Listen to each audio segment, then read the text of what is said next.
Welcome to This Week in Heresy, episode 76, Being Heathen, with our guest via Skype, Cara Freyasdaughter. Hey Cara, welcome to This Week in Heresy. Hi Gina, nice to be here. For the sake of our audience, can you introduce yourself and talk a little bit about who you are and what you do? Sure. My name is Cara Freyasdaughter. I'm a heathen and a priestess of Freya and Freyr, or Vannic deities in the heathen pantheon.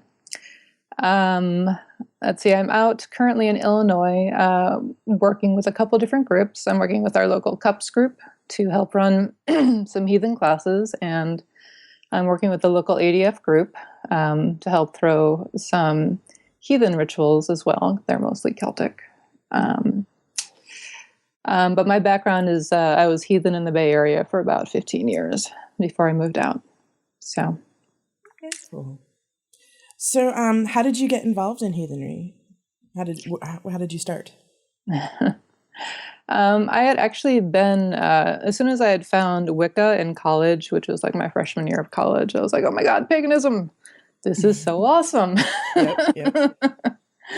And I had a very small circle at my undergrad. And pretty much everyone had graduated probably about my junior year, and so I was kind of left to my own devices. But when I went down to grad school in Kentucky, I was really trying to find that religious connection again. And the first group I found was a group of heathens in Lexington, Kentucky, of all places. And it was kind of an odd thing. I was my degrees are all in social sciences, so I was getting a master's in folk studies, and one of the groups I decided to study was the local heathen group. And they kind of converted me, and I went native. And I'm like, oh, great. Because I'd always been interested in my, because I have a lot of Scandinavian and German ancestry, and so I'd always been interested in those gods anyway. Mm-hmm. And heathenry, provided me a way to do that and still be a pagan. To worship those gods, my ancestry, and be pagan. It was kind of the perfect storm. So that's how I ended up heathen. Excellent. It's always interesting to hear people, like how people become whatever tradition they decide to become, because it's just fascinating to me. And it's always something kind of serendipitous, like you just kind of stumble into it. Mm-hmm. For me, it was more of like, I read The Spiral Dance my senior year of college and went, wow, this is it. And then, the next year I was out on my own and I found a group, and, the rest is kind of history. But it just kind of like, I found a job, I found a coven, boom. Almost like it was planned, huh? Mm-hmm. Mm-hmm. Yeah. Yep. So, what led you to Freya and Freyr? Well, when I was Wiccan, this is like in the early 90s when I was Wiccan in college, and in my Wiccan circle, they're like, well, everyone has to find out who their patron deities are. I'm like, okay, what's a patron deity? And everyone had to do divination of some kind, and so I ended up using tarot cards for mine. That was originally my divination tool of choice. And it was very odd. I got the card, I got the King of Wands, and I got the Queen of Swords. And if you know anything about tarot and you know anything about the Norse gods too, it doesn't make any sense, the connection that I made, but I looked at the Queen of Swords and I thought, oh, well, that's Freya. And I looked at the King of Wands and thinking, oh, well, that's Odin. And like, I don't even know where I knew those names from, that kind of deal. Mm-hmm. And then I kind of started researching them, found they were Norse, went down to Kentucky, found actual heathens. And I've always just been drawn to Freya in particular. Odin was kind of not so much, but Freya, I mean, she's a battle goddess. She's a love goddess. She's a goddess of magic and sex and power. And like, how is that not fascinating for anyone? She's an awesome goddess. Mm-hmm. And when you get Freya, you often get her brother Freyr, And he took me a little while to latch on to, but now I love him as much as I do Freya. So when I was out in California, I was in the Berkeley area, and which is where Diana Paxson's group is. Right. And I love them dearly, but they're all big Odin heads. They love that's their main deity. They might admit it, they might not, but it's the main deity. And so a bunch of us in the area who were drawn to the more Vanic deities, like Freya, Freyr, and Njord, are like, we don't really see a lot. I mean, there's some, certainly, of that happening in the Berkeley area, but there's not a lot of just Vanic stuff. So we formed a group called the Vanic Conspiracy. I actually know quite a few people in that group these days. So. Yeah. We get around, but yeah. So we did that, and that's pretty much where I stayed for a long time, And then I moved out here, and so even out here, I ended up somehow finding a whole bunch of Freya's women just waiting out here. So I get to honor her with other people out here as well. So. How did you get involved with CUUPs? Because you mentioned being involved with CUUPs. I was never involved in the Bay Area at all. But when I came out to Illinois, the area that I'm in, the pagan groups had, I guess, a big explosion or something a couple years ago before I arrived, and there was just not much of anything going on out here when I arrived. And so I was just kind of desperately trying to find other pagans anywhere. And I saw that a new CUUPs group was forming, and so I figured I'd kind of jump in there and see what was going on. And it was good. I mean, the CUUPs group that we have out here is it's quite organized, which makes me very happy. I like organized groups.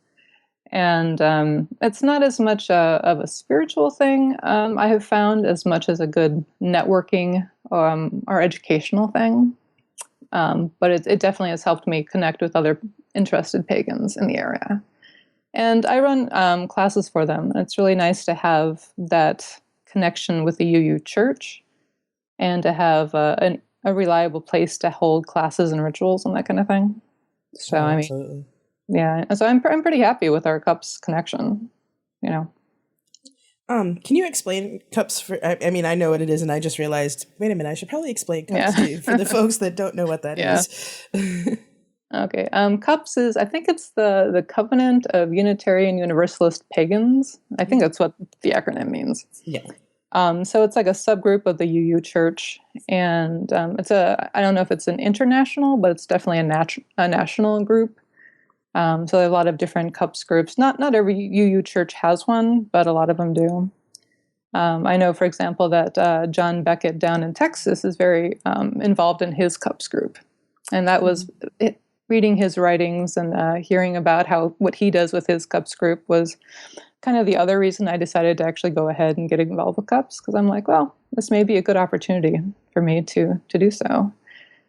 And yeah, I mean, I imagine each CUUPs group is kind of different, but the one we have is a large, organized one that holds a lot of events. So, excellent. I like the fact that it is very interfaith in and of itself between pagans, and it's one of the better groups, especially in areas where it's harder to find other pagans. I think it's a real boon. Like if there's an active UU church, then being able to do a CUUPs chapter is not all that difficult from what I understand. So, it just makes it easier to find people sometimes, I think. Definitely.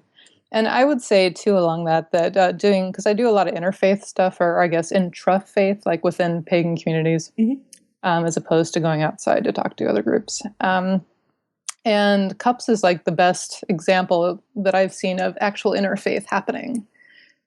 Because we have we have druids, we have heathens, we have people who are just searching, people who do Greek polytheism. I mean, we have a wide variety of people. And it's great to come together in a place where we're not necessarily having to worship together, but we talk about all the different practices that we have. And that's a good way to kind of to build community without having to worry about, oh, in my faith we do this, but in your faith you do this, and why do you do that strange thing in your faith? And because that's not really the point. The point is discussing things and building a stronger community in general, I think, at least of the CUUPs.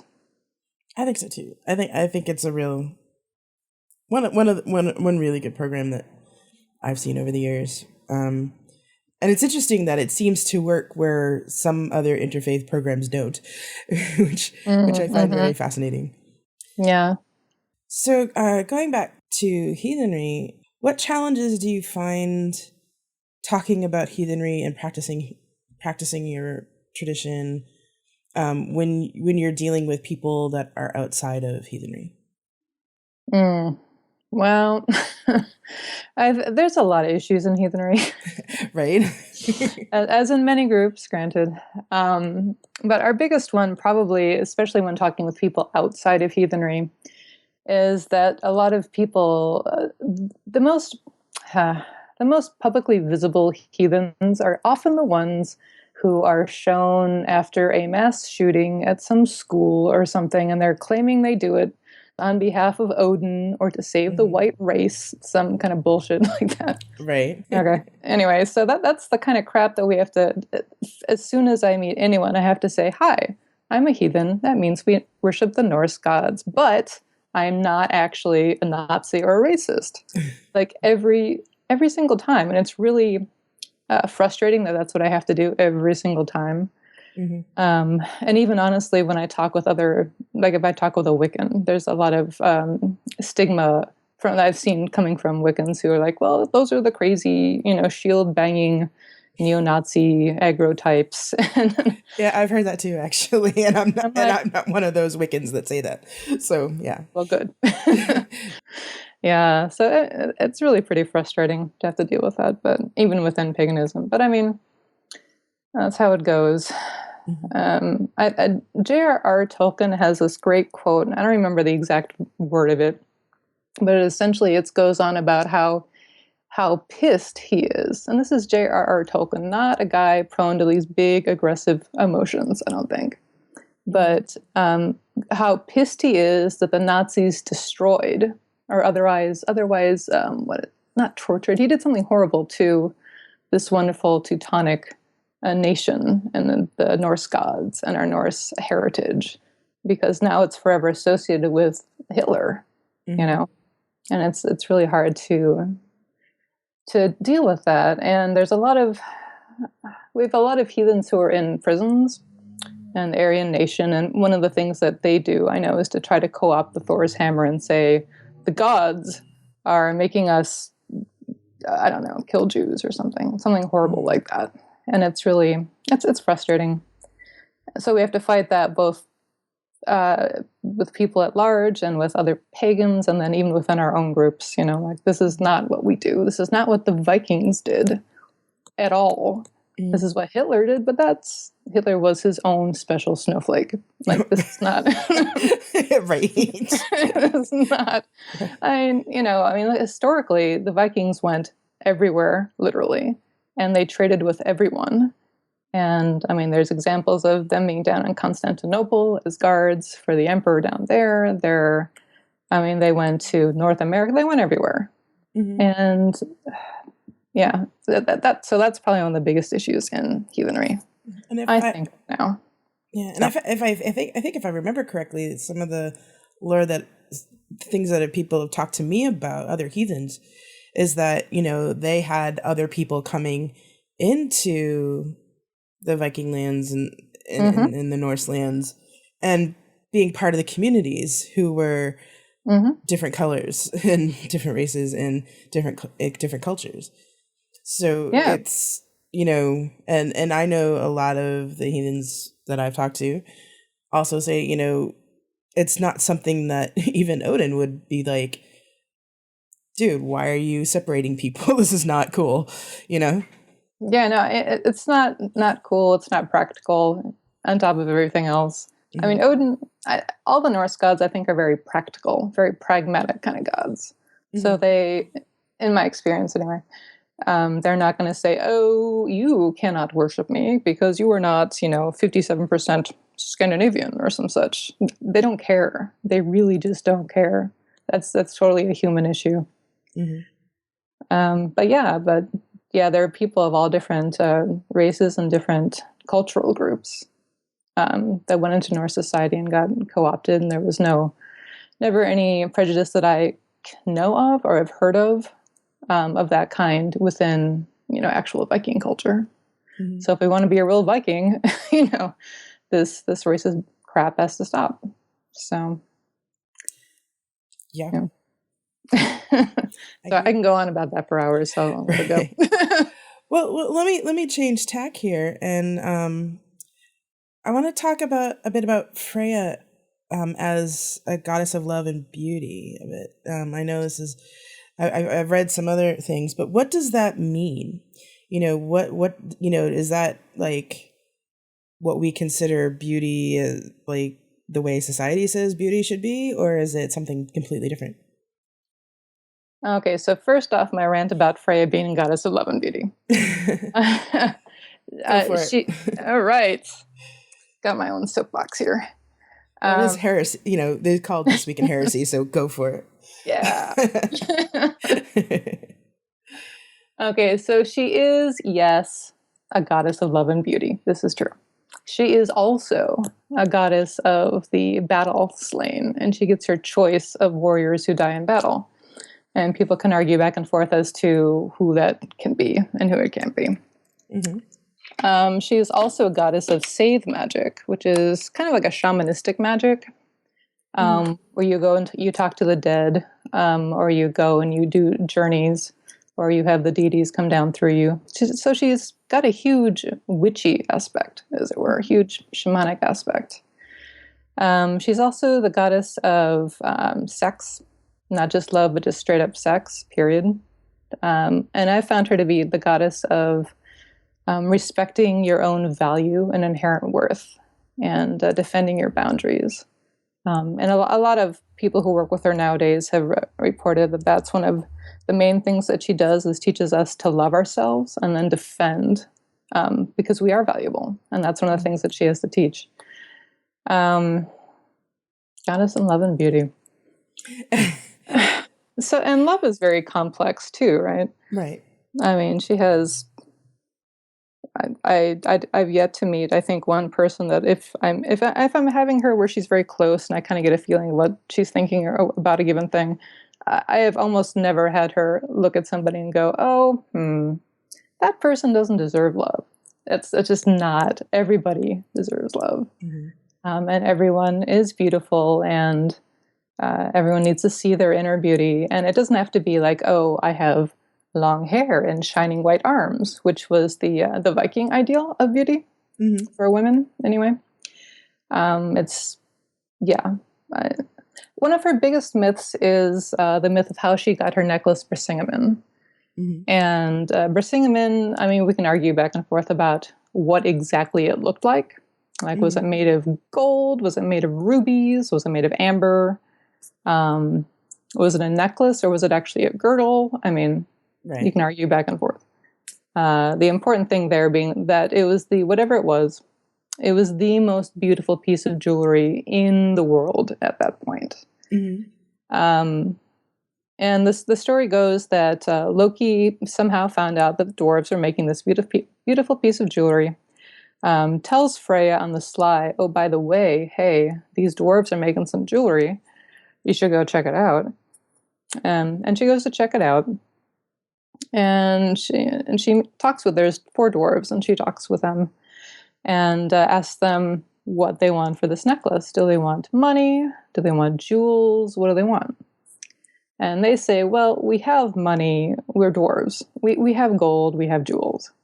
What we don't have is you." And so she barters, in order to get that necklace, she barters a night with each of the 4 dwarves.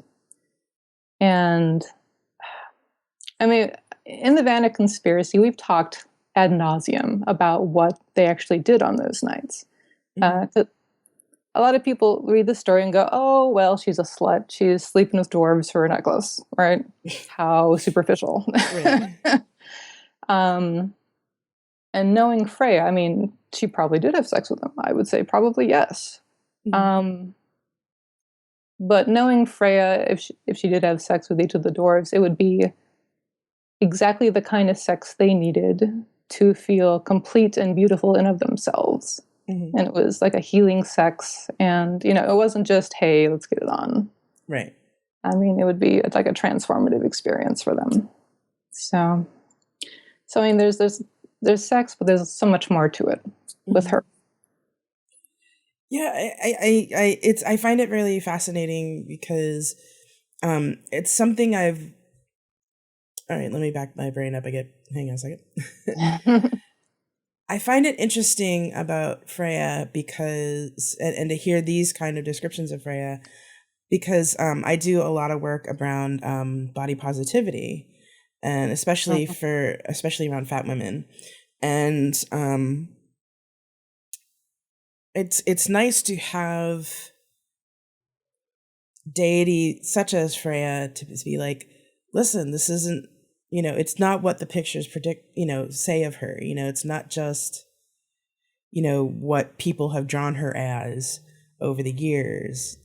You know, she's much more complicated, and she can teach you, you know, like it's a deity I could say to somebody, hey, if you want to learn about self-love, here's somebody you can look up, and here's some people I can have you talk to, and that may help you. You know, I could see it. I could see her being especially good for people who have an eating disorder, even. You know, to be able to learn that self-love again. Oh, definitely. And that's, I wouldn't say like every single Freya priestess, but almost every single Freya priestess or someone who works with her closely for any length of time. That's one of the things she teaches. Like, whatever you think about yourself, she's like, let me show you the gold that's inside. Let me show you what you're actually worth. Right. You know, and it's amazing when you can kind of connect to, when you can connect with her in that way. It's like this huge, you know, bath of healing energy. It's because she really does see you exactly as beautiful. I mean, it's kind of overwhelming. So yeah, definitely. Anytime people need to work on their self-image, she is one they should go to, I think. So now that we know a little more about Freya, what about Freyr? And because he's not somebody that I know a lot about personally. No, okay.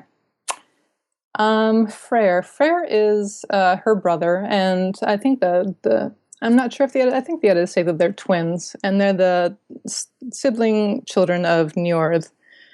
And to understand Freyr, you need to also understand like the tribe that he comes from, because he's possibly the most Vanic of all the gods. And because there's the Vanir, which is Freya, Freyr, Nerthus, Njord, and possibly their spouses. And these gods are earth, abundance, fertility, and prosperity kind of deities. Like, that is their thing. That's what they do. And the Aesir, you have Odin, Thor, Heimdall, Tyr, and those are kind of, they're more deities of wisdom and war, I would say. Right. And the Vanir just do not do war. That is not what they do. Freyr himself, I think he's a good counterpart to Freya. Freya is very fiery and dramatic and emotional, I think. I mean, she inspires people to create things. And Freyr is just very mellow. Freyr, because it kind of took me a while to get around to him too, because I'm like, oh, he's the one that you see if you look at the Norse pantheon, and he's sitting down and he's got an enormous erection, and that's like all that people see. Right? He's got a big dick and he's very proud of it. Just kind of a turnoff in some ways. So, but he's more than that. You know, he's definitely a deity of fertility, of the fields in particular, of the fields and of like farm animals, that kind of thing. But he's also a god of kingship. And let's see. He's the god that when I went to finally started to start working with him. And I was like, well, I'm not entirely comfortable with you yet. There's like so much man going on there. It kind of and overwhelming. Right. I'm more used to my goddesses. So it took a while to get there, but but I'm like, yeah, just give me some space and I'll get there. And he's like, what? I'm here. I don't understand what the problem is. It's like the kingship thing is so inherent in him that he doesn't comprehend a world that he's not in that role. I don't know if that makes any sense. Yeah. But it's not like obnoxiously like some, horrible CEO who is just obnoxious and like the worst, male dominant patriarchy CEO you can imagine. Mm-hmm. He's totally not that in any way, shape, or form. He's very mellow, and he's very certain of his leadership powers. And he's also it's where like the Anglo-Saxons got the concept of a sacrificial king was from Freyr. Okay. Yeah, he's associated very much with a couple of different kings in particular. With Frodi, his other name is Yngvi Freyr. Mm-hmm. Right? And he's associated with a couple of different kings over the years who had amazing reigns. Like he's associated with peace and good seasons. Those are his key things. Mm-hmm. So like a King Arthur reign, or some kind of reign where it's really long and the crops are growing and there's peace for like, a half century or something. Right. That's the kind of king that he's associated with. But he's also associated with when those reigns end, or when a king's reign is going poorly and there's been no crops for a couple of years because there's drought or something like that. He is the one who will go and be himself sacrificed so that the crops and such can come again. And that's the kind of, so he's like a sacred sacrificial king figure. Mm-hmm. From a lot of the heathens that I talk to, hospitality is a big deal. Can you talk a little bit about that too? Yeah, hospitality is definitely a huge deal. I would say for most of the reconstructed religions, it's probably a huge deal, but for us, definitely. So hospitality is a couple different things. One of the things that Freyr does is he's a big promoter of what's called frith. Mm-hmm. And frith essentially says, if you are in my house, or if you are at an event I'm holding or something where I'm in charge, you will come into this event peacefully. You'll interact peacefully with everyone else, and I will give you the utmost hospitality. But should you break that hospitality, if you break that peace or break that hospitality, you're bounced, essentially. He's like, in this space, wherever the space is, in this space, we will be peaceful and we will be generous and kind to one another. And it sounds kind of, I guess, idealistic in a way, but in the Norse society, that's kind of how it had to be. And you're either in this big peaceful group, because if you start fighting within yourselves, I mean, the climate is so harsh that there's no place to go. Right. If that happens, like literally. I mean, that was a big component of their culture as well, just being hospitable. And I think a lot of heathens, I know we, like the Vatican Conspiracy, definitely, and Rafnar and all these other groups, they really emphasize trying to make people feel comfortable when they come in. Mm-hmm. And that's one of the things that I look for when I held my events. Did people have a good time? Did they feel comfortable? Did they feel welcomed? Because that's what we do. Mm-hmm. And that's, to go a little bit back to the racism thing, that's one of the things that pisses me off so much about this whole racist bullshit. It's like, our main thing is to be hospitable. There's no, like, only certain people can come into my hall. That's not how it works, right? Mm-hmm. Or when people come into my hall, they get treated poorly, or that's not how it works. Right. Like, everyone is welcome. You can't just be a little bit hospitable. Right. I was just going to ask you about that, actually, because it does seem to be like,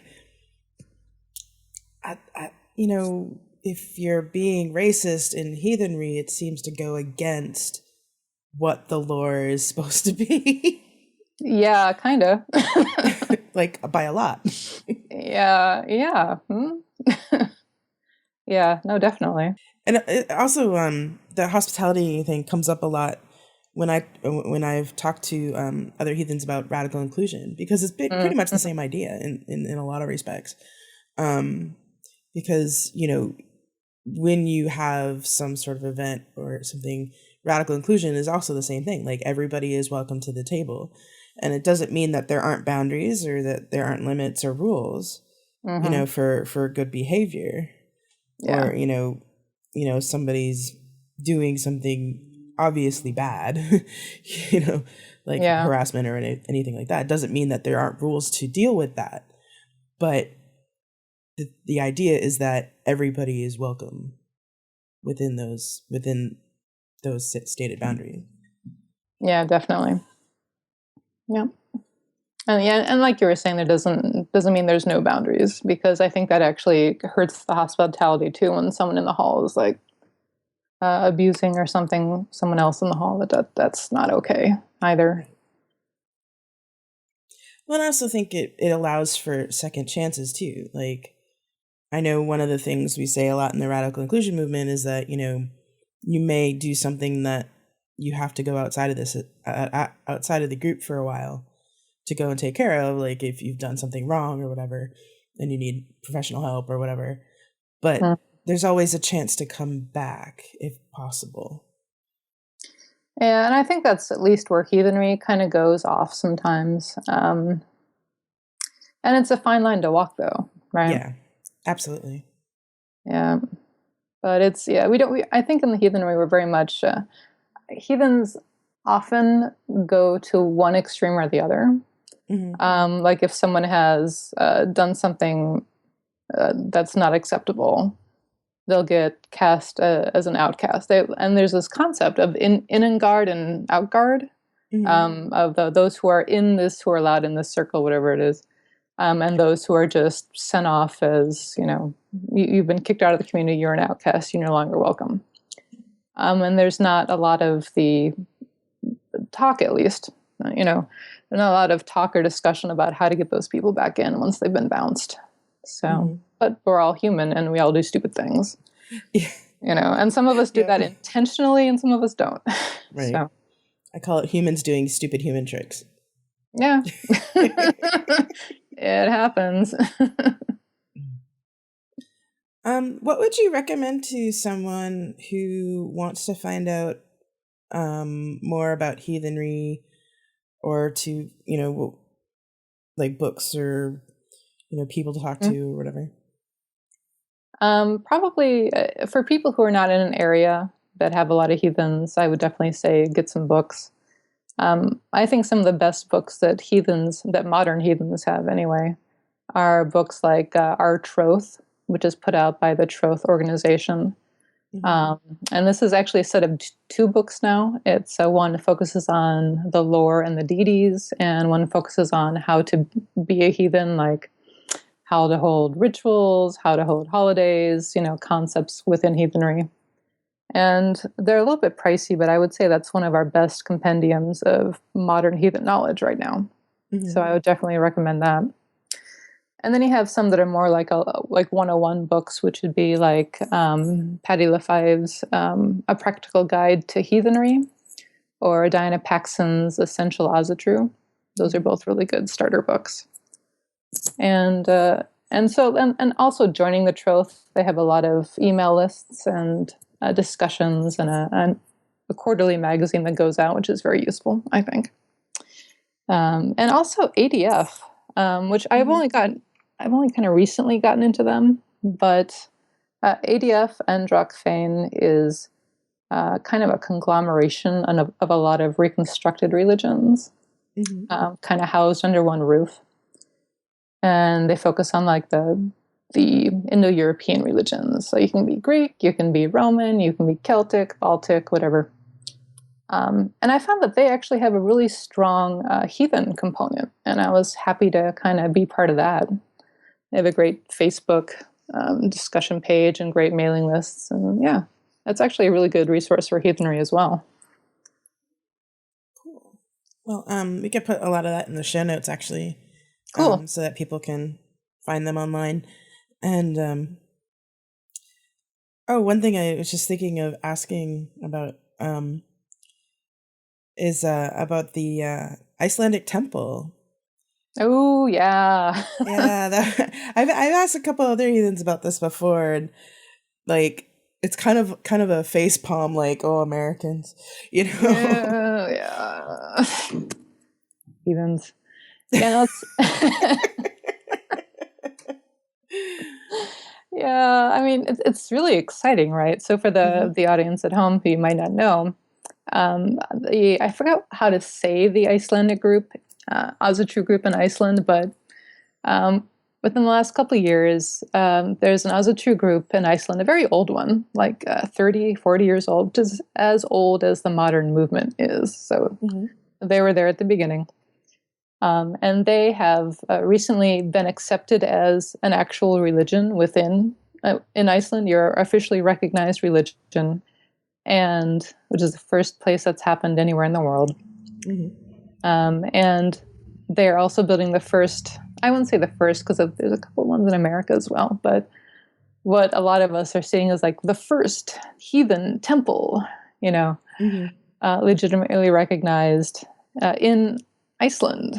And it's very exciting. And there's been a lot of news articles and a lot of press attention paid to this, and they've been getting more attention than any Icelander ever wanted, I think. I'm sure. Because they are just, yeah. And the other thing that they've been doing, this group in Iceland, they have some radical inclusivity too going on, I think. I mean, they've been doing gay marriages for a long time now, like longer than a lot of the other churches in Iceland. But apparently that got them into trouble with the American heathens. And so some idiot American heathen groups someplace, and I think in Germany even, there's one or two, but so they've been threatening to go and party crash, like the opening of the temple in Iceland. And and show them the true way. And I'm like, you have got to be freaking kidding me. I know. I'm like, hey, and like this is an example of why we cannot have nice things. This is right.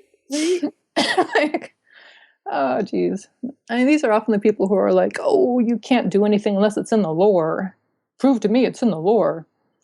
And I'm like, well, they're freaking Icelanders. I think they own this whole real heathen thing. So if they want to do it, then I think it's fine. I mean, it's like, if you're going to like talk about, legit lineage or whatever, I mean, even though I kind of think that's generally bogus, but, if anybody's going to claim some sort of somewhat legit lineage, it's going to be people from freaking Iceland. You would think, right? Who, still even nowadays speak a version of Old Norse, what they wrote the Eddas in. I mean, you cannot get more legit than that. Right? I mean, really? Yeah. And now, unfortunately, because of this outlash from just a few groups, but they're really big negative outlash against them, they're seriously considering just making their temple members only, and so no one else can go, which is a devastating blow to those of us who are thinking like, this is our pilgrimage. Like, we're going to go to Iceland and be in a real heathen temple, Yeah. So it's devastating. I think a lot of us are going to go anyway. Yeah. Maybe not go in, but yeah. Or it might be a thing, you talk to the group and be like, listen, I'm not like them, I swear. Yeah. Hopefully. Yeah. So it's both exciting and also kind of sad right now. Definitely. In heathenry, we have a lot of this discussion about, is something in the lore, is something not in the lore. So when we're talking about lore, essentially what we mean are the prose edda, the poetic edda, a bunch of sagas, sometimes a little bit about what Saxo Grammaticus wrote, or something in the Gesta Danorum, that kind of thing. And most of that was written down by Icelandic poets in the 13th century or something like that. So which is also why Iceland is like the kind of the homeland, kind of spiritually speaking, maybe. There's a lot of people that, there's a lot of discussion within heathenry about how much should you focus on the lore and how much is going to be UPG, or your own unsubstantiated personal gnosis. And I ended up being at convocation this past year, and I was sharing a room with Jenya Turner Beachy and Annika Mongan and Shauna Orenite, which is an interesting group of fairy witch, reclaiming, archetypal, and then heathen. I think I've interviewed everybody. They're lovely. They're lovely ladies. Oh, yes. I had a great time. I was sick the whole time, but otherwise I had a lovely time. But so I was trying to explain to Jenya and Annika this concept of UPG, right? To a fairy witch and a reclaiming witch, what unsubstantiated personal gnosis is. Right. And they kind of looked at me with this strange look like, that's pretty much my entire belief and my entire spiritual practice is all UPG. Comparatively, where we're looking at heathens, we're like, did Snorri Sturluson say in his Prose Edda, about Freya, did she do this? Did she not do this? Did she have cats? Did she not have cats? If it doesn't say it in the lore, then it's, your own unsubstantiated personal gnosis, your own UPG. And UPGs are very, it's a big deal. It's a big discussion because people are like, well, if it's not written down, I don't know. Don't know if it's true. And I used to be very, very much the academic because I came out of academia. I was very much, unless it's written down, and unless I can look in the book and prove it, then it's not authentic or it's not legit somehow. And I've definitely, I'm dedicated to deities right now. So I've definitely come a long way from there. Right. And a lot of what I do is based in the lore, but a lot of my personal work that I do is based also on experiences that I have with them or dreams or insights or something. So it's funny that you mentioned that because I've been writing a lot about that recently because I'm writing a book on radical inclusion for pagans. So in this last week, I've been writing a lot about what my wife wrote about. It's called a metafaith. So it's basically the idea of belief and truth explained with mathematical terms. Oh my goodness! Yeah, it's really cool, but and it'll be in the book. But but the general idea is one of the components of metafaith is the idea of the axiom, where axioms in mathematical terms is a true thing. So everybody, at least in this idea, is that everybody has their own set of axioms, and they're all true from your point of view. So I have my axioms, you have your axioms, and they both exist in the same time and space, and they're both true. And so when we talk about UPG, that always comes up for me. Yes, there's what's in the lore. At least this is the way I'm thinking of it. Is there's what's in the lore, and there's what you've experienced yourself, and yet they're both true. They're both sets of axioms that are true and exist in the same time and space. Yeah, it doesn't need to be one or the other, know. And I don't think that's practical for it to be only just one or the other anyway. But yeah. Yeah. Well, you can read more about it, and when I finally finish writing this thing, writing is kind of a behemoth sometimes. Yeah, I know how that goes. So we're just about out of time. So if people would like to get in touch with you to talk about heathenry or to learn about places to go, or just kind of talk about some of the stuff that we discussed on the show, what would be the best way to get in touch with you? Okay, so I do a blog on the Patheos Agora channel called Happily Heathen, where I write about a lot of polytheist stuff and a lot of heathen mystic stuff kind of thing. And you can always comment there. I also have a couple blogs called, first one is The Gold Thread. It's all about Freya. So it's thegoldthread.wordpress.com. And my polytheist one, which is communityofgods.wordpress.com. And if people have any questions, they can probably contact me directly. I have an email address, which we'll probably include in the notes, is my guess, which is cara@goldandredthread.com. Okay.